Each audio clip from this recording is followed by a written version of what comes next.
Добрый день, дорогие друзья! Сегодня мы в доме уважаемого юриста Антонио Гарсия Тревихано в Мадриде. Buenos días, don Antonio. Muchas gracias por recibirme en su casa. Yo te doy las gracias por estar aquí, una bella moscovita, me encanta. Don Antonio, ¿puede explicar a los amigos rusos el significado de la abstención activa como rechazo al régimen de partidos? Sí, la abstención es un fenómeno, abstención ante las votaciones o las elecciones de los cargos políticos, de los representantes. Eso es un fenómeno muy antiguo. No hay elección que no ha ido acompañada del fenómeno abstención. Pero hay dos tipos de abstención que la prensa ni los medios de comunicación no distinguen. Se le llama abstención a todo el que no vota, el que no acude. Por tanto, incluso el enfermo, el que no puede acudir porque no puede ir a las urnas, sin embargo, es un abstencionista, como los demás que no quieren ir porque no quieren votar. Entonces he tenido yo que crear un término nuevo que no existía antes de mí en la terminología política, que es el término abstencionario, para distinguir entre abstencionista, que es el que no vota por razones técnicas, por razones de salud o porque no cree así, que no vota por falta de interés en la política, del abstencionario, que es aquel que no vota sabiendo muy bien por qué lo hace. Lo hace para producir un efecto negativo sobre las elecciones, para condenarlas, decir, eso no es procedimiento, así no vamos, yo eso no lo rechazo. Y entonces, en lugar de ser un abstencionista, esa persona que sabe lo que está haciendo se llama abstencionario. Aquí en España yo pido, desde que murió Franco, bueno, con Franco, como es natural, no votaba y si en la medida en que yo estaba presente en la acción política, pedía a todos que no votara nadie, pero fracasaba, votaban el 90%. Pero después de la muerte de Franco, ya cuando hubo la libertad de que los medios recogieran mis opiniones, yo pedí a todo el mundo que no votara, porque lo que se estaba votando era a una oligarquía y a una constitución que no había sido elegida por nadie. La Constitución española del 78 procede de abajo a arriba, de arriba a abajo. El pueblo no participa ni tiene... Son 6 señores, 7, 8 señores que redactan una Constitución y la ponen al pueblo español para que diga sí o no.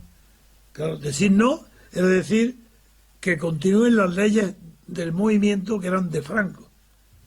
Claro, todo el mundo dice sí, pero eso no es... Nadie votó ni sabía lo que era la Constitución. Es más, algo que debe de saber en la opinión rusa es que como no hay elecciones a cortes constituyentes, no hay elecciones, no hay un periodo constituyente, sino que con arreglo a la ley electoral de Franco, promulgada por Franco, con arreglo a esa ley electoral, se convocan elecciones legislativas ordinarias, no para cambiar de sistema. Y una vez elegidos los diputados franquistas con arreglo a su propia ley de Franco, después dentro del edificio, deciden en secreto, sin que nadie lo sepa, hacer una constitución secreta. Esto hay que ver, ¿eh? Esto se lo ha tragado el pueblo español entero. Una constitución la hacen en secreto y se descubre porque un periodista, director de la revista Cuadernos para el Diálogo, que era de la Iglesia Católica, de Ruy Jiménez, pues descubre que se está redactando en secreto una constitución. Y fue un escándalo en la época, en la medida, escándalo pequeño, pero ya ahí tenés la prueba. Una constitución que se prepara en un parlamento legislativo corriente, donde no se ha anunciado nada, y además se redacta en secreto. Ese es el origen de la Constitución española de hoy. Y la gente le vota y le llaman la Constitución, dicen que nos hemos dado. Serán que os han dado. Porque nosotros, el pueblo español no se dio ninguna Constitución. Bien. ¿Las ideas del MCRC serían exportables a otros países europeos y a Rusia? Veamos. Esa sería una pregunta larga. América española, de habla española, evidentemente, está ya.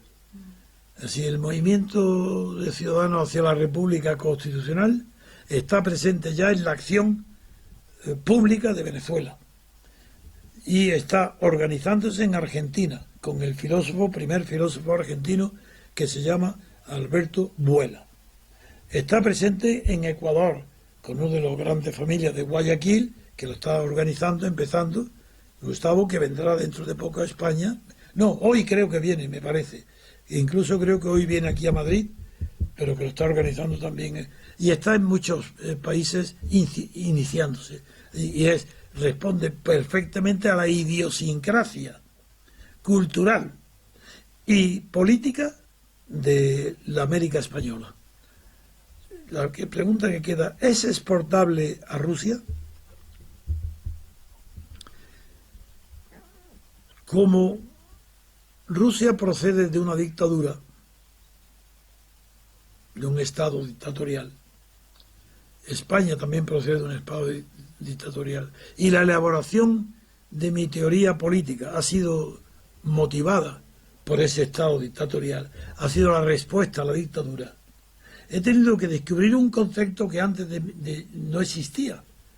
He tenido que acudir a un concepto nuevo, acuñarlo, edificarlo, rastrear su huella en la antigüedad, y hasta ver que no había más remedio que crear algo distinto, porque Franco suprime y vence a la República Española. Y he tenido que ver que en la República Española, la Segunda República, la que Franco derrota, tampoco era democrática. Y eso he tenido que descubrirlo yo, porque según todos los manuales en España había una democracia, y no es verdad, porque no era representativa. La primera condición de una democracia, la primera de todas, antes que nada, es que sea un sistema que represente, que tenga una representación de los gobernados, de los electores, que el poder legislativo sea representativo, como es en el Reino Unido o como es en Francia. Pero lo primero entonces que tuve que construir para España fue una teoría que superara los defectos y los vicios de las dictaduras. Por eso ha resultado y resulta ser una teoría idónea para todos los países que han sufrido una dictadura. Como en América Latina todos han sido dictaduras y oligarquías, y no digamos en Rusia, una oligarquía exactamente igual que la española, pero es que es exactamente igual que la alemana y la italiana. Si es que es mentira, si es que en Europa no hay democracia, y nunca la ha habido. Porque en lo que hay en Europa continental es el régimen político que impuso Estados Unidos, con 2 cuarteles generales en París, Eisenhower y Marshall. Ellos son los que sacaron de las cavernas a De Gasperi de Italia y a Adenauer de Alemania, que eran de la democracia cristiana, y se apoyaron en la Iglesia Católica. Los vencedores de Estados Unidos se apoyó en la Iglesia Católica para, sobre los partidos políticos fundados en la Iglesia, como fue la democracia cristiana, construir algo parecido a lo que son democracias representativas, pero sin poder de representación. Eso fue una obra de De Gaulle contra lo que hicieron los americanos. Antes de De Gaulle, ni un solo pueblo de Estado de Europa era representativo, porque el diputado no representa a quien le vota. Y en Rusia igual. El diputado representa al jefe del partido que lo pone en la lista. Y como el sistema es proporcional, no es representativo. No hay representación política. Hay la misma representación política que en una dictadura. Por ejemplo, no voy a hablar del régimen soviético, pero tú sí lo podrás hacer cuando hagas la comparación. En España, Franco, había elecciones y la gente votaba. Y no votaba con un policía al lado obligándolo a votar. Votaban, porque creían que era lo mejor que podían hacer, votar, como en Rusia. Como en todas las dictaduras, se vota voluntariamente. Y es verdad que hay algunas personas que votan a disgusto, pero votan. Y podían no votar. No hay peligro. Yo fui persona mayor de edad. Yo no voté una sola vez en la dictadura. A mí no me pasó nada. Pues bien, la Unión Soviética y en España se podía votar en franco para un tercio elegir a los representantes del municipio, es decir, del ayuntamiento. Otro tercio representantes de los sindicatos. ¿Le suena? A la que le suena, ¿verdad? Siendo rusa. Y otro tercio a la familia. Municipio, sindicato y familia. Democracia orgánica. Se llama democracia orgánica, que es el fundamento del corporativismo fascista. Pues eso estaba en Austria, y estaba en Italia, estaba en Alemania, y estaba en Rusia. Métodos de representación que no son representativos, porque lo que hay que representar es la persona a la que vota, el individuo. Eso no estaba representado ni en Rusia. Por tanto, mi teoría de la libertad política colectiva es válida para todo el mundo que no es anglosajón. Donde no es válida es para Estados Unidos, ni Inglaterra, ni Nueva Zelanda, ni el mundo anglosajón no es válido. Lo que yo en cambio, lo que he hecho es válido para todos los pueblos que han sido sometidos a una dictadura, empezando por Europa, Rusia, América, toda América de española y portuguesa y Portugal. Eso es yo he hecho una filosofía política adecuada para superar el fascismo, el corporativismo y todo lo que son dictaduras orgánicas, que son teorías que sí tienen cierto fundamento. En Alemania, sobre todo, Otto Gierke, que podría citar mucho, pero esa es la realidad. Como rusa, me llama mucho la atención la desigualdad que existe entre los ciudadanos de distintas autonomías españolas. Claro. Es decir, en diferentes esferas, como fiscal, como esfera de educación, de la lengua. Y el MCRC aboga por la igualdad de los españoles en todos los órdenes. En todos los órdenes, absolutamente. Igualdad absoluta. No quiere autonomías. Eso es artificial. No, entre el Estado y el individuo, bastante es con que existan como intermediario, como intermediación, la sociedad política. Ya bastante. No tiene que tener, en todos los órdenes tiene que haber igualdad absoluta en los ciudadanos. Eso es un principio constitucional. Porque ya desde los fundadores del derecho constitucional, que en Europa fue Carl Schmitt, y en Estados Unidos fue Carl Friedrich, pues ya desde el principio la condición esencial es la unidad del sujeto constituyente. Si el sujeto constituyente es único, es imposible que cree distintos sistemas para el pueblo. Todos tienen que ser iguales, porque el sujeto constituyente es único. Todo el conjunto de la población, no la autonomía. Eso es artificial y falso.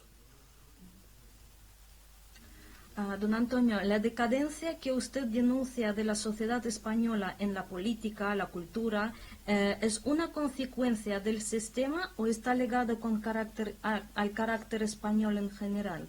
No, todos los pueblos son iguales. Todos los pueblos europeos son iguales.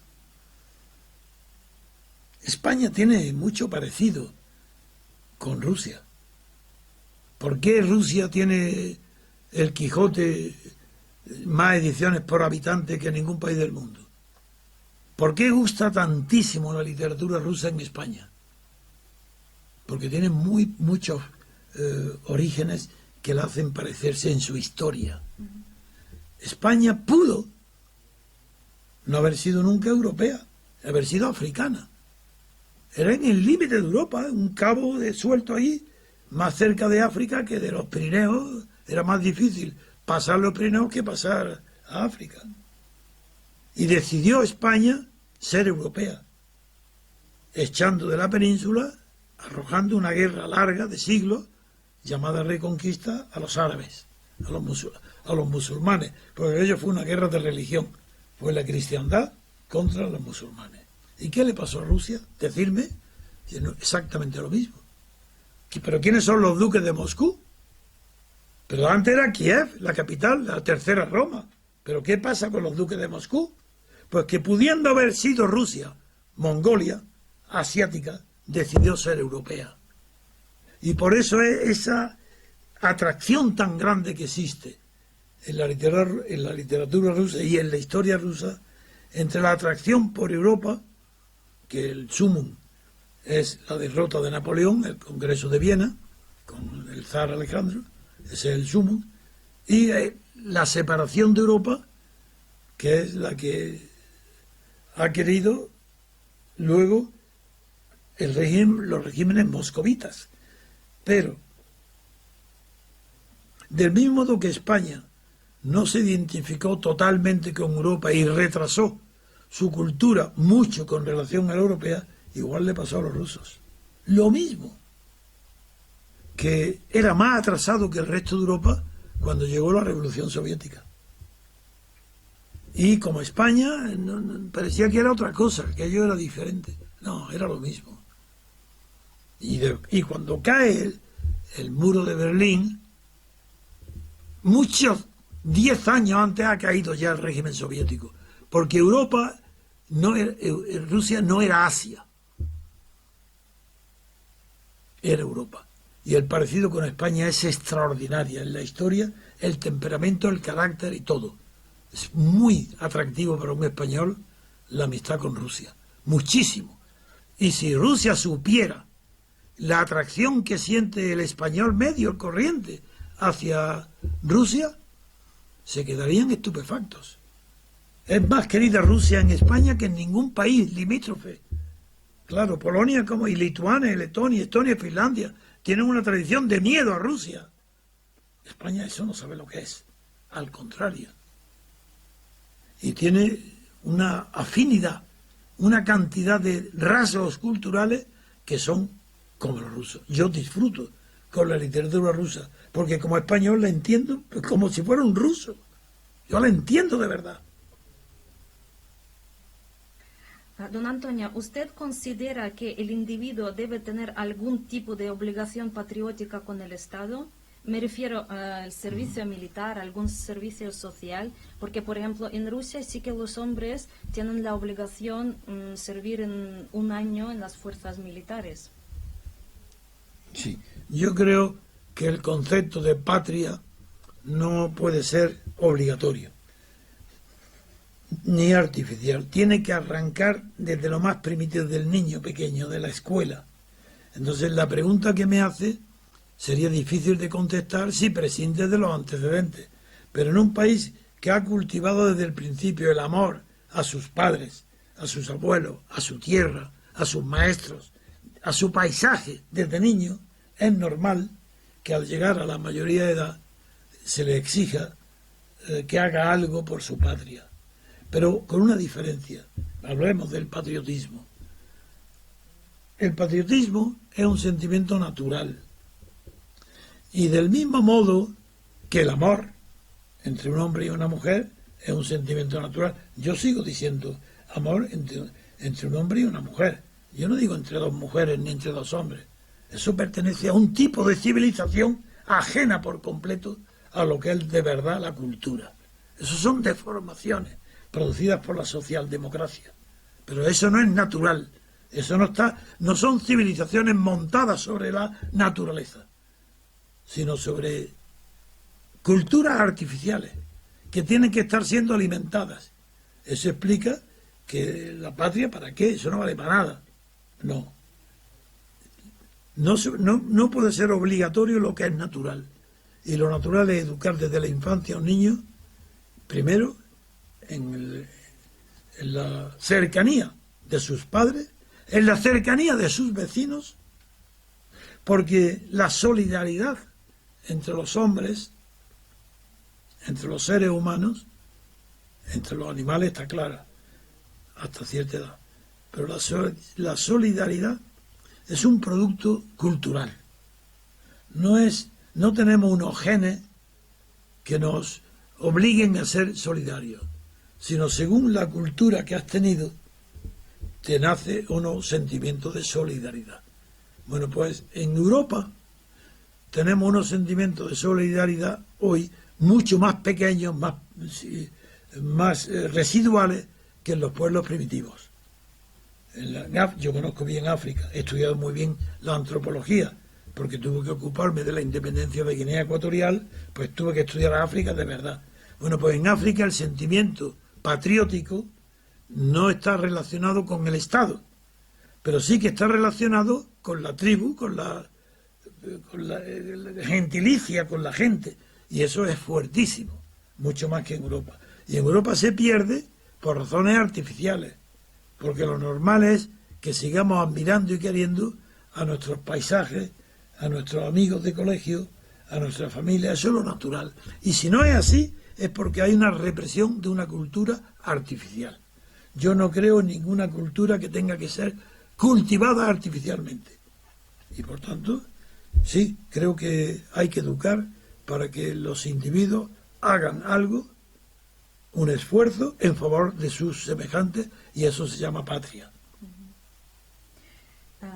Don Antonio, Pero no soy un hombre de derecha, ya, eso es otra cuestión. Es que se confunde eso con la iglesia, la derecha, nada, eso no tiene nada que ver. Yo soy, respeto lo natural, y sobre lo natural edifico una segunda naturaleza, como dijo Pascal, la cultura.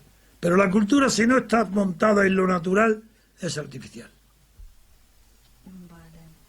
Don Antonio, ¿existe algún país en el que sus ciudadanos no sean súbditos? Por ejemplo, usted yo sé que considera a Estados Unidos como ejemplo en muchos aspectos a seguir. Sí. Pues, ¿qué usted se opina de esto? Yo creo que donde triunfan las oligarquías hay súbditos y no ciudadanos. Por lo tanto, en Europa no conozco ningún...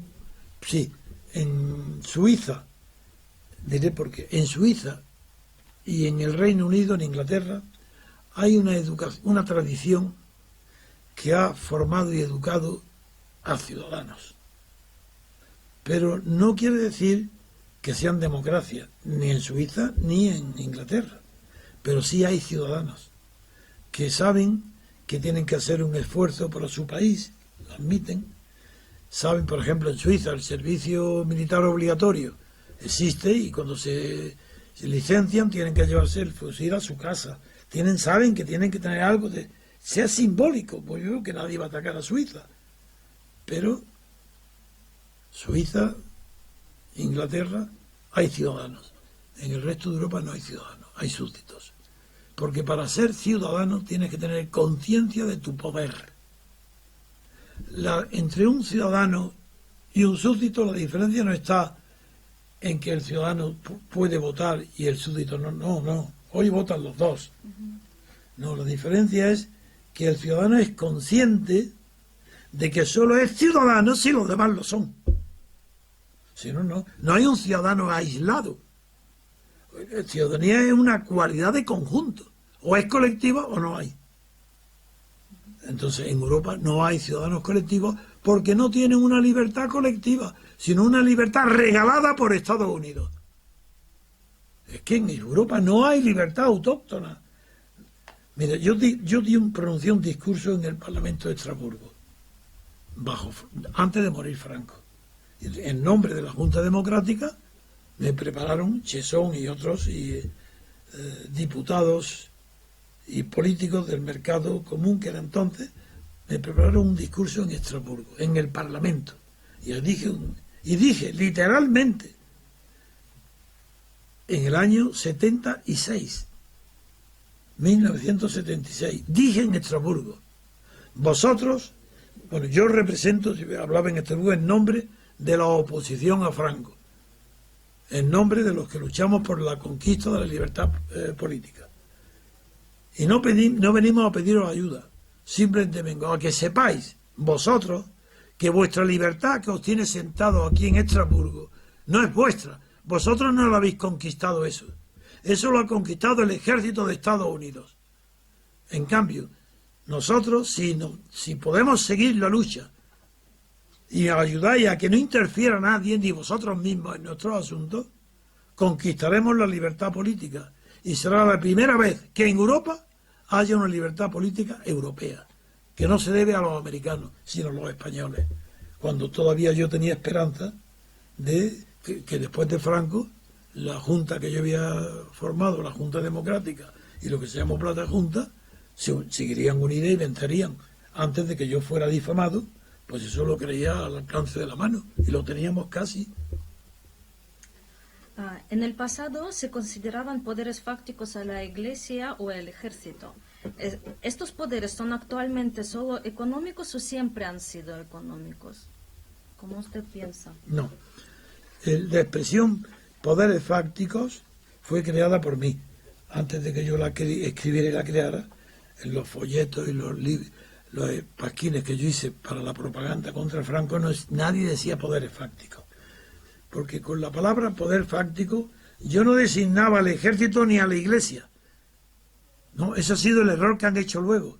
No. En la lucha contra Franco, poderes fácticos eran aquellos que no eran poderes institucionales, que eran poderes de hecho, pero no de institución. Y tanto el ejército como la Iglesia eran poderes institucionales bajo Franco. Yo llamaba a poderes fácticos a aquellos que no tenían institución. ¿Cómo es quién? La banca. Ese era el poder fáctico, la banca, la prensa, eso eran poderes fácticos, los medios de comunicación, pero no el ejército ni la Iglesia, eso eran instituciones, eso eran poderes jurídicos. En cambio, la banca no es un poder jurídico, será un poder financiero. Si podía influir en la política, eso es poder fáctico, eso ya no es jurídico. Bien. ¿Cuál es el futuro de la actual Unión Europea representante de las oligarquías nacionales tras el Brexit? ¿Existe el riesgo de disolución de la Unión? Y de ser así, ¿esto sería deseable, positivo? Es deseable, es positivo y es inevitable. La Unión Europea no puede continuar siendo un conjunto de países satélites de Alemania. Eso no puede durar. Pero está condicionado por muchos factores. Y uno de ellos, el principal de todos, que era la alianza de Estados Unidos con Alemania, está roto. Pero es roto de verdad. No crean que eso depende de Donald Trump. Es un hombre... Eso da igual que sea un hombre raro y que sea espontáneo. Da lo mismo. Es que los intereses a largo plazo de Estados Unidos y de Alemania chocan con la existencia de la Unión Europea. Y por esa razón yo quiero tirar un cable ya a España futura, no la actual, ni la monarquía, la república, con la América española. Por eso esos contactos tan estrechos que estoy estableciendo con todos los países de América del Sur. Porque estoy previendo el final de la UE y la necesidad de que España cuente con una plataforma de influencia mundial. Don Antonio, como usted sabe que el próximo año se celebran las elecciones presidenciales en Rusia. Sí, lo sé. Y Putin sigue siendo el líder más apoyado por los rusos. Sí. ¿A qué se debe que la opinión pública europea sea tan crítica con él, cuando realmente en Europa no hay líderes actualmente? ¿Es por el miedo o cómo cree usted? ¿Por qué? La propaganda de Occidente, Estados Unidos y Europa fundamentalmente, ha hecho creer a la opinión pública europea a través de las grandes empresas editoriales, periódicos y televisiones y radios, han hecho creer que Rusia es un peligro para Europa, no porque fuera comunista y ya no lo sea, sino porque tiene tal extensión, tales recursos naturales y tal historia de dominio que Europa tiene que defenderse de Rusia amparándose en el paraguas de Estados Unidos, paraguas nuclear. Esto ha sido mantenido y ahora cuando, por ejemplo, quizás me podáis ayudar vosotros. Yo aún no comprendo por qué Moscú, la televisión de Moscú, en la hora de máxima audiencia, a las 9 de la noche, me llama para pedirme que intervenga, para dar mi criterio político, mi análisis político, sobre la dimisión del general Flynn, por sus conversaciones con el embajador ruso. España ahí no tenía nada que ver, Europa tampoco, ¿Por qué me llaman a mí? Como único, no como tertuliano, para una emisión de 10 minutos que explique por qué. A ver si un día me lo explicáis, porque yo ni tengo relaciones, ni las busco, ni con el embajador ruso, ni con Putin, y sin embargo, la televisión de Moscú me llama y luego me llaman para felicitarme y decirme que la han oído 80 millones de telespectadores de toda América Latina y de España. Bueno, eso es un paréntesis que digo que no entiendo por qué. Pero, entonces, claro, el problema... Yo apoyé a Trump, en la medida pequeña de mi fuerza, pero llegó a oídos en los equipos a través de colaboradores íntimos míos que estaban en contacto con el equipo electoral de Donald Trump, porque estaban aconsejando a Donald Trump y a su equipo de cómo captar el voto latino, el voto español. A través de ellos sí supe que también yo estaba siendo muy considerado en Washington. Pero yo no tengo conocimiento ninguno de que en aquellas conversaciones de embajador, ni en eso que se llama tontamente las conversaciones rusos, ¿cómo se llama? No me acuerdo la palabra que utilizan ahora en América. El asunto ruso, el tema ruso de Putin. Bueno, no, yo sé que no había contacto ninguno. Sin embargo, ¿por qué me eligen para dar yo una opinión? Lo que dije fue, es un asunto ajeno por completo a Rusia. Rusia ahí no tiene nada que ver. El embajador ruso cumplía con su función diplomática. Allá los americanos sí querían tener contactos con él para hablar si Donald Trump, que todavía no estaba elegido, era favorable que se levantaran las sanciones, etcétera, contra Rusia. Pero sí que es verdad de que mucho antes que la Cámara de los Lores se pronunciara, la primera voz europea que se pronuncia en público y tiene influencia su opinión sobre el absurdo que implican las sanciones a Rusia a causa de Crimea, fui yo. Yo dije muchas veces una campaña diciendo que era falso, y lo digo ahora, sigo diciendo lo mismo, no hubo absolutamente ninguna causa de derecho internacional que impidiera a Crimea que el 90% de la población quisiera volver al seno de su patria, que era Rusia. Y sabía, y dije, que fue Khrushchev que 40 años antes se permitió hacer el regalo, como si fuera su propiedad, de Crimea, regalarla a Ucrania. Es verdad que esto lo lancé repetidas veces, con fechas, con todo. Y defendí la necesidad, no la conveniencia, la necesidad de que Crimea volviera a Rusia. La necesidad. Y critiqué a Putin. No podéis imaginaros cómo lo critiqué en la radio. Cuando abandonó a las dos provincias separatistas que le llaman de la cuenca del Don, de Donetsk. ¿Por qué lo abandonó Putin? Porque ellos estaban en un proceso muy, muy parecido al de Crimea. En Crimea más fuerte porque el número de partidarios de la Unión con Rusia era mayor. Pero el proceso era el mismo. En los dos países limítrofes, el de la cuenca del Don, países cercanos a la capital del Rostov, del Don, los dos países no querían la autonomía, no querían votar el referéndum convocado por Kiev, querían seguir la suerte de Crimea, unirse con Rusia, bien en forma federal porque no habían pertenecido antes, no era igual, no importa. El hecho es que yo hice campaña seria y denuncié a Putin porque en el momento de mayor álgido, en el momento de mayor decisión, posibilidad de decidir, Putin los abandonó. Y les dijo que votaran el referéndum convocado por Kiev. Una traición. Y dije a Putin, eso es traición.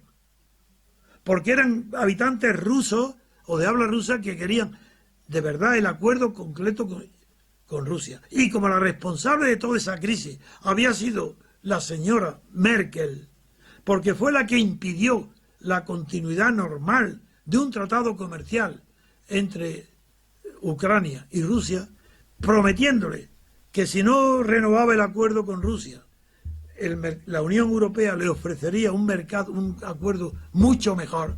Ella es la responsable de todo lo que ha sucedido en Ucrania y en Kiev. Ella, la señora Merkel. Y yo no perdono, y la historia a mí no se me olvida. Con eso respondo a que la causa de la enemistad con Putin es Merkel en Europa. Y hoy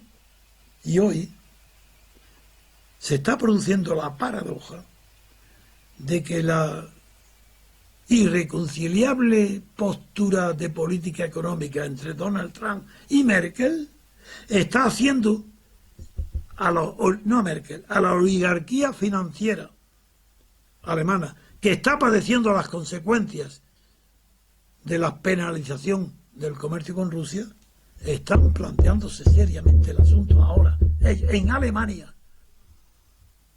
Son razones de justicia y de conocimiento de la historia las que a mí me han hecho buscar las causas por las que Europa debe apoyar a Rusia para que Rusia apoye a Europa. ¿Y qué papel piensa que va a tener Rusia en el mundo los próximos años? ¿La victoria de Trump puede crear nuevas alianzas entre dos países? Es tan imprevisible la conducta tan atávica de Trump que no podemos fiarnos de él para construir sobre su persona ninguna política duradera ni fiable.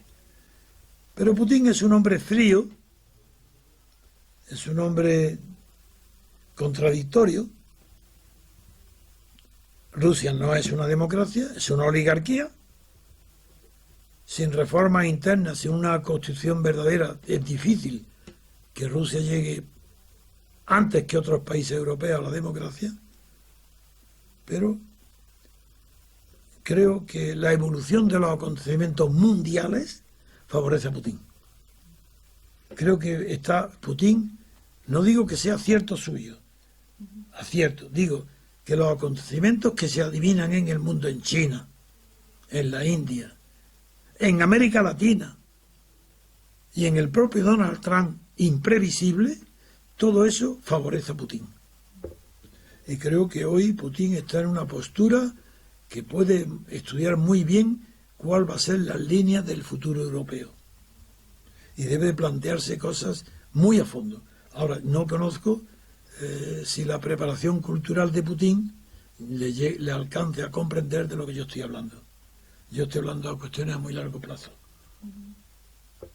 Don Antonio, un pueblo que no respeta o elimina su historia, ¿demuestra incultura o cobardía? Le pregunto porque parece que España quiere eliminar todo referente a la época franquista, como hizo Alemania con fascismo, nazismo, pero sin embargo en Rusia se siguen recordando fechas patrióticas, claro, monumentos, nombres de las calles aún tenemos.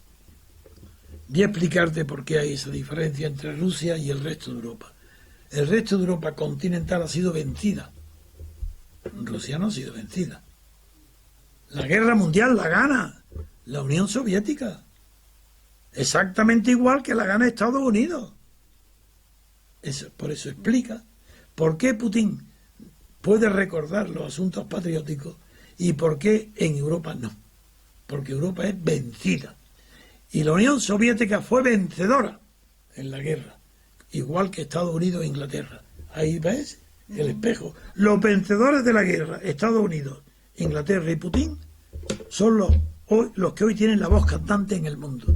Y los vencidos están acudiendo a metáforas, a trucos, para disimular su derrota. Su derrota económica hoy. La Unión Europea y el euro no se mantienen. Son los demás sitios, la mayor debilidad económica está en la Unión Europea, los vencidos, pero que han tenido el engreimiento de jugar a vencedores, mientras Estados Unidos no le exigía que pagaran el costo de sostener a la OTAN. Yo no solo es que yo voté la OTAN, en contra de la OTAN, no es eso, es que yo he sido el único europeo que pagó 16 millones de pesetas. Le entregué en el año, cuando se hizo el referéndum de la OTAN, al tesorero del Partido Comunista Español para hacer campaña por el no a la OTAN. Y yo no, jamás he sido comunista, jamás he sido socialista, jamás he sido liberal, soy demócrata, pero el demócrata que sabe lo que es la democracia. Y en Europa no. Pero la OTAN es obsoleta, pues naturalmente. Pero ¿cómo que es obsoleta? Eso, si yo descubrí que era obsoleta ya en los años 80, cuando España y Felipe González entran en la OTAN y yo hago campaña por el no a la OTAN y me gasto todo lo que tenía, porque yo no distingo entre las ideas y el dinero que necesitan mis ideas para triunfar. Yo pongo todo. Don Antonio, ¿qué personaje de la historia de la cultura rusa admira usted más y por qué? De la cultura rusa el que más admiro es a Dostoyevsky por su arte colosal. Es un genio. Bueno, yo pongo por encima de él, sí, a Shakespeare, Goethe y Cervantes y nada más. Pero como novelista, porque los tres que he citado no son novelistas. Uno es dramaturgo, el otro es sí, que Cervantes es el inventor quizás de la novela, pero no, se puede comparar con Pushkin y otros, pero no. Y Dostoyevsky es una maravilla tan grande, es un placer tan grande leer y releer y releer. Todas las obras de Dostoyevsky son fantásticas. Y yo comprendo al pueblo ruso a través de él. Pero también no solo eso. En cambio, el que menos me gusta es Turgenev, porque es el más afrancesado de todos los novelistas rusos. Y es el que me gusta, pero no me hace palpitar, porque es más francés, es otra cosa, ¿no? Y entre todas las obras, ¿cuál es su De favorita de Dostoyevsky? Desde el punto de vista puramente literario, Los hermanos Karamazov, desde el punto de vista puramente literario. Sí. Como novela, ahora bien, como fondo psicológico oscuro, difícil, hay ya varias, son varias, entre las que están, claro, Humillados y Ofendidos, Los endemoniados, toda esa serie de donde la complejidad del carácter ruso no se define ni en el cristianismo ni en el eslavismo, y donde se van tomando unos a otros. Pues toda esa. Pero hay una obra que no es de Dostoyevsky, que desde muy pequeño me atrajo muchísimo, y es de Andreyev, que es Sacha Yegulev. Sacha Yegulev, la historia de un bandido, es que es algo inconcebible. Cómo los bandidos apoyan un idealista puro, que era Sacha Yegulev. Es que todo es tan fantástico, pero real. Es que Rusia es así. Es que eso se puede ver, si no, no se comprende ni la aventura del sovietismo. Hay que comprender todos esos antecedentes para entender a Rusia. Y yo no es que yo presuma de entenderla, pero me atrae. Y para finalizar nuestra entrevista, don Antonio, me gustaría hacer una pregunta un poco más personal. ¿Qué es la eternidad para usted? ¿Eternidad? Eternidad. ¿Tiene algo de espiritual o es simplemente físico? Bueno, la eternidad, desde luego, para mí no es espiritual, pero tampoco es físico. La eternidad es un concepto del tiempo. Se refiere al tiempo. Si quieres con eso decir físico, sí. Si el tiempo es una cuestión física, pues la eternidad es la duración. El filósofo Henri Bergson, francés, que tuvo mucha influencia en la literatura francesa de su época, distingue entre el tiempo como duración y el tiempo como simultaneidad. Si exageramos ese concepto, nosotros, por nuestra vida finita y pequeña, solo tenemos el concepto de tiempo como simultaneidad, pero no como duración. Si la duración es eterna, muy larga, pues eso lo podemos confundir nosotros con la eternidad, pero es una cuestión de tiempo, es de duración. Pero sabemos, por ejemplo, que esta vida en esta tierra va a terminar. La vida, tanto la humana como la animal, todo tipo de vida va a terminar. Cuando el sol deje de producir radiación de calor que se convierte en una estrella enana fría y terminará. Así sabemos que la vida va a terminar. Ahora, como falta mucho, pues actuamos, vivimos y pensamos como si no tuviera fin. Y ese es el concepto de eternidad, una ficción. Pero sabemos por lo que conocemos la ciencia y la física, sabemos que esto no, que esto es cuestión de tiempo. No hay eternidad espiritual. ¿Dónde está Dios? Bueno, pues aquí para los creyentes qué suerte tienen de creer que Dios pueda atenderlos o protegerlos. Yo no creo, yo soy ateo, pero de verdad. Pero siempre he respetado muchísimo, no recuerdo un solo día de mi vida donde yo no haya respetado las religiones, y especialmente la religión, la cristiana, que es la de mi familia. Pero es que ni un solo día, porque comprendo que la religión, junto con el arte, son los dos productos de la cultura esenciales, sin los cuales el hombre no sería tal. No habría salido de la naturaleza puramente animal. Lo que lo ha sacado de la animalidad al ser humano es la religión y el arte, que son dos productos paralelos, nacen al mismo tiempo. Por eso la eternidad es un concepto físico. La vivencia, mientras tengamos sensación de vivencia, es un concepto cultural, mezcla de religión y arte, creencia y placer, bondad y belleza y verdad. Eso es lo eterno, eso es lo que de verdad vale la pena vivirlo. Y desgraciados los que no creen en eso. Igual que los religiosos que creen en Dios, piensan que son unos desgraciados los ateos. Los pobres no saben lo bien que vivimos y lo tranquilo que vivimos los ateos, porque no esperamos ningún premio después de esta vida. Es una maravilla ser ateo.